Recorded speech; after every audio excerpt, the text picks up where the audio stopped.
All right, I'm going to bring up this image, which is there. Yeah, and wow, like look at that, like just look at that environment too.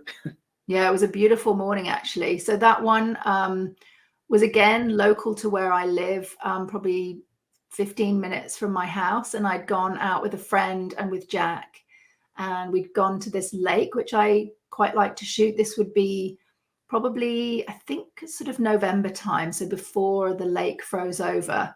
And there was a hoarfrost on the trees, and it was just kind of white cloud, flat light, nothing too much happening with the light. And then for about 10 minutes, we had some beautiful light rays that broke through, and you can just kind of see them to the top right there, coming through and backlighting the trees. And I have one of my favorite images, actually, I shot at that moment with a 70-200, just concentrating on those trees and those light rays. But I quite often have two cameras with me with different lenses on, one with a wider and one with a longer lens, so that I can react quite quickly to anything that's happening. So I had my 24-70 on my Z7, and I was shooting the other one with a 70-200, as I mentioned, the stuff in the distance there. And Jack I don't know what he was doing. I think he was watching some leaves or something float by.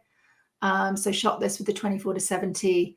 And again, I had to clone his leash out of that. I have him on a long line, but I just had to clone that out of the shot. But yeah, just trying to, I was hand holding it. So just trying to line it all up so that the horizon was straight and that the wharf was, central in the frame. But it worked out quite nicely.